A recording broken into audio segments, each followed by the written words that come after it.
Hello Ardelyx enthusiasts. In this video I wanted to bring everyone up to date before the next earnings. I'm going to be going through the current state of the bundling issues, the recent pre-earnings press release, the IQVIA sales figures, insider purchases, a discount cash flow analysis, and some other interesting things to watch out for. First of all, I'm going to go through the things that I've updated in Ticker. As always, you can be one of the first to be alerted about any changes.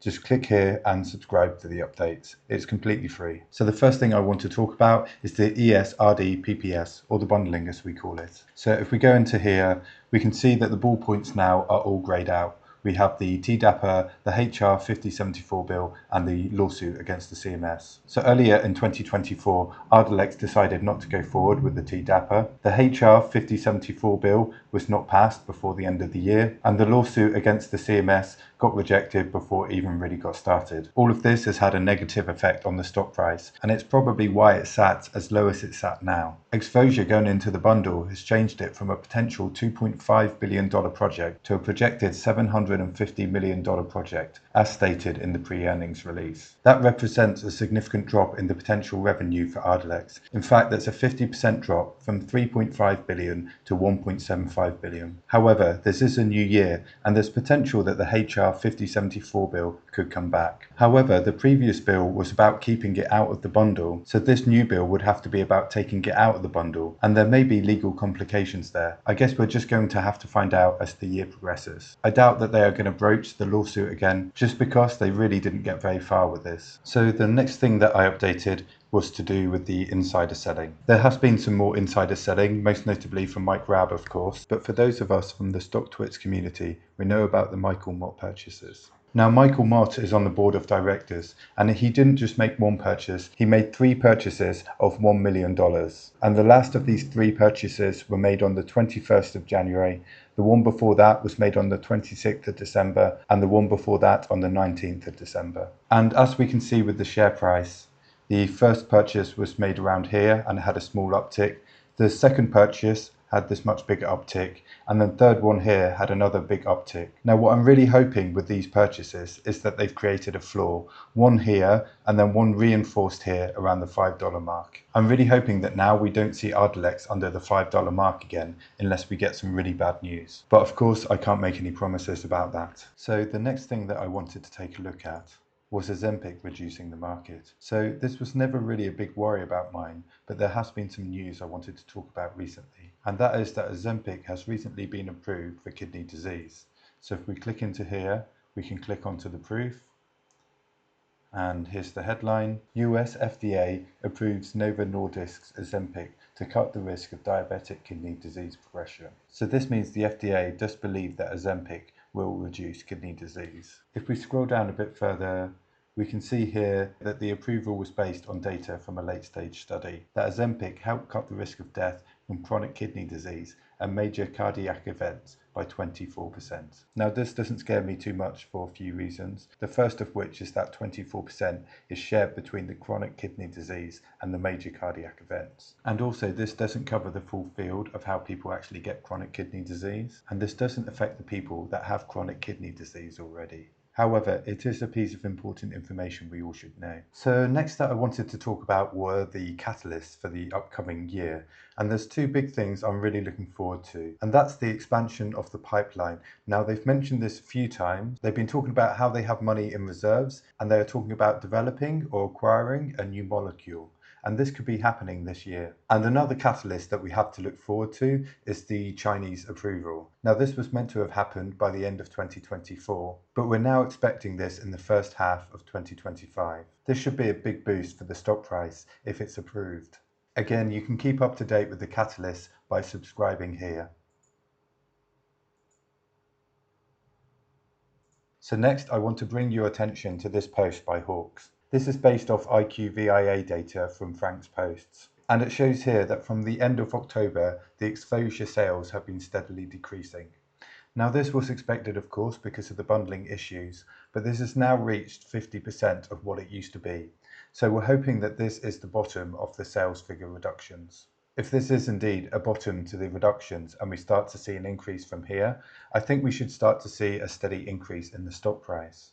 And not only that, but it will start to give us an idea of how much exposure will be growing in the future. So I'm really looking forward to these numbers. You might expect the numbers to drop down to 40% before we saw the bottom, but actually because it's been 3 months since then, there's been some growth in the meantime, so I'm hoping we're already at the bottom. So this got posted today and I wanted to squeeze it into the video, so thanks for OZipIt for this. So this is an analyst update from Raymond James, and it says here that for the week ending the 24th of January, there was actually an uptick in the weekly sales data. So this is great news, and it could mean that we've seen the bottom for the drop in sales for exposure. It's still early days, but it certainly looks to be moving in the right direction now. So now I want to go through some of the financials. So I first want to start with the pre-release data that Ardelyx provided. Afterwards, I'm going to make some predictions about what I think is going to happen in Q1 of 2025. Then I have a discounted cash flow to show you, and also an important piece of information I don't think that many people know about. And finally, I'm then going to discuss what I'm hoping for from the Q4 earnings call. So in this spreadsheet, we can see here that they gave pre-release data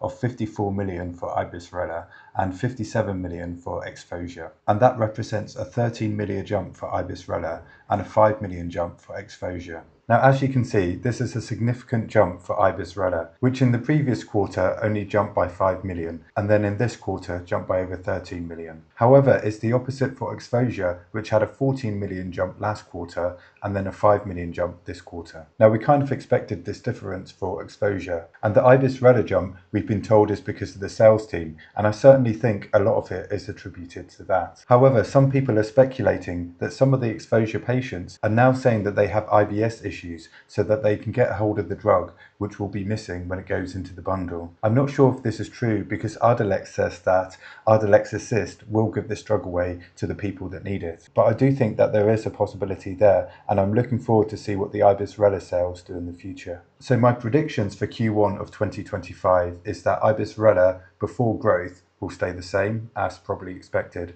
Exposure will drop down to about 40%. I'm giving it a little bit more here because we already had drops in the sales here. So I'm saying about 25 million, and that would give us 79 million for the quarter. So for growth, I'm hoping that Ibis-Rela will get around 10 million. I'm not expecting growth on the 30 million that we got last quarter. This is typically a quiet quarter, but I'm still hoping that we can get 10 million. And I'm hoping that exposure will be able to get 5 million.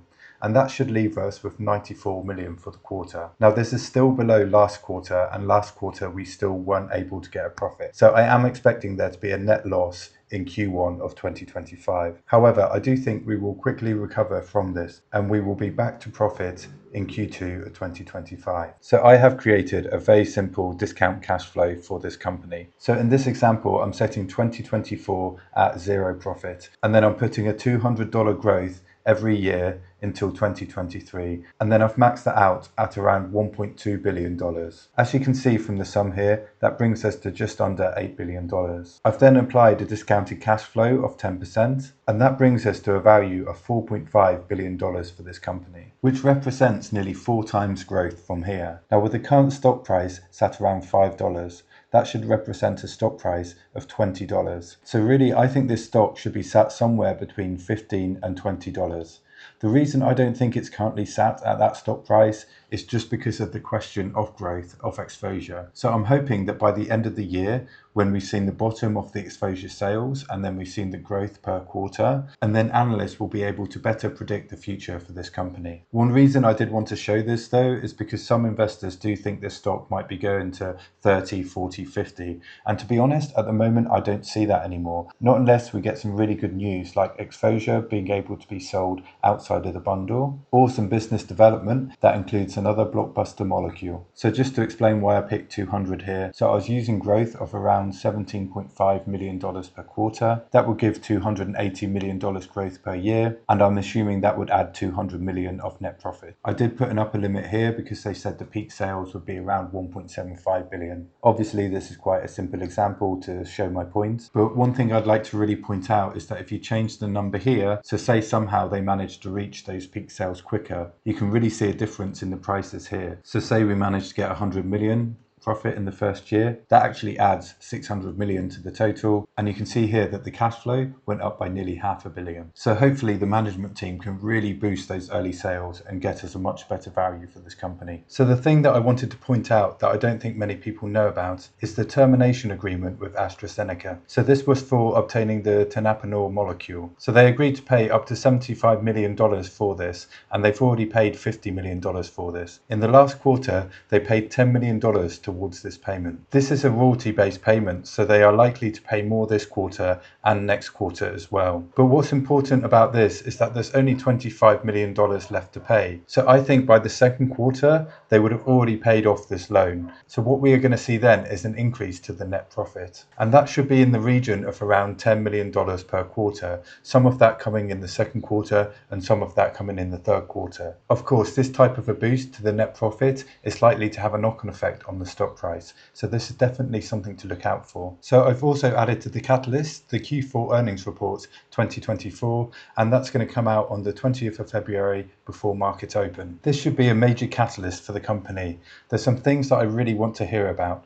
The first is the China approval. The next is the product supply, which is an additional income that sometimes shows on the income statement. I'm also hoping that they might disclose about what type of molecules they are looking at purchasing. And also I'm really hoping to see if they divulge a little bit more about the exposure sales, where they are, and potentially they may even hint that some of the exposure sales are now becoming IBIS Rela sales. That final one might be wishing on a lucky star a little bit, but this should still be a very interesting earnings report, and I'm looking forward to that a lot. So that's it. Thanks for making it to the end of this video. If you've liked it, please subscribe, and also please do come and join me on Ticker Taco.